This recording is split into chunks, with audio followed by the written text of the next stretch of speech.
Hello friends, welcome to આપનું રસોડું।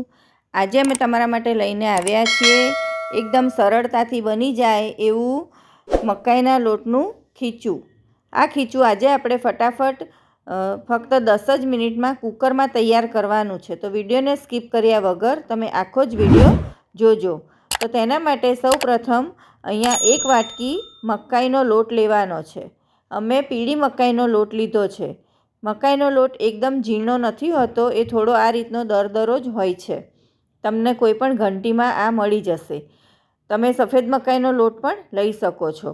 તેની સામે 4 વાટકી ભરી અને પાણી લેવાનું છે। 1 વાટકી મકાઈના લોટની સામે 4 વાટકી પાણી, કોથમીર, અજમો, જીરું, લીલા મરચાં, ચપટી મીઠું અને પાપડ ખાર લઈશું, જે પાપડમાં નાખવાનો સોડા આવે છે એ।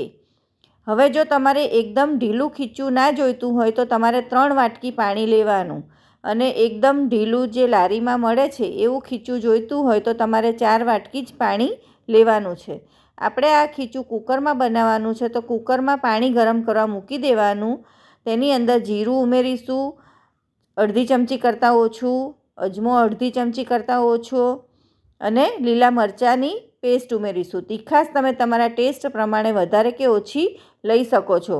અત્યારે લીલું લસણ મળતું હોય છે માર્કેટમાં, તો અમે થોડું લીલું લસણ પણ ઉમેર્યું છે। તમારે ના નાખવું હોય તો સ્કીપ કરવાનું। સ્વાદ અનુસાર મીઠું ઉમેરી દઈશું અને થોડી કોથમીર ઉમેરી આ મિશ્રણને ઉકળવા દઈશું। આ પાણી એકદમ ઉકળી જાય આ રીતે, પછી એની અંદર પાપડીયો ખાર નાખવાનો છે, અડધી ચમચી કરતાં થોડો ઓછો। પાપડનો સોડા તમને કોઈ પણ કરિયાણાની દુકાનમાં મળી જશે। જો તમારી પાસે ના હોય તો તમે સાજીના ફૂલ પણ નાખી શકો છો, પણ એ નાખવો જરૂરી છે કેમ કે આપણે મકાઈનો લોટ લીધો છે। હવે આપણે ગેસ ધીમો કરી અને લોટ ઉમેરી અને આ રીતે થોડીવાર માટે તેને હલાવતા જઈશું, એટલે તેમાં કોઈ જ ગાંઠા ના પડે। આવી રીતે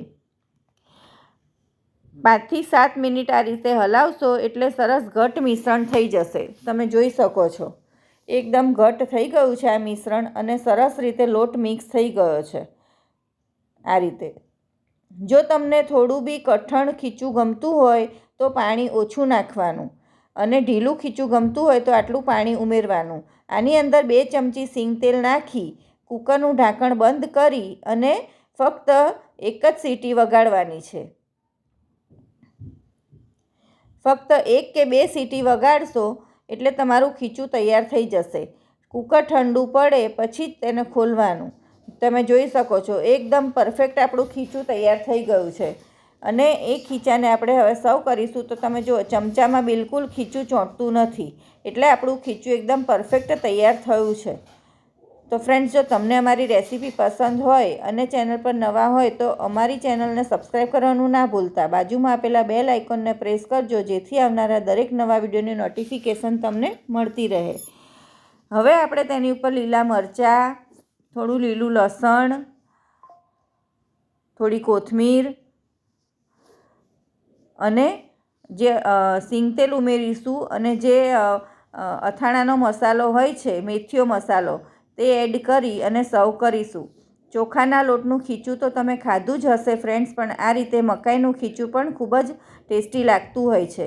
તો જો તમે ક્યારેય ના બનાવતા હોય તો એકવાર ચોક્કસથી ટ્રાય કરજો। બપોરે અથવા તો સવારમાં બ્રેકફાસ્ટમાં તમે આ ખીચું ખાઈ શકો છો।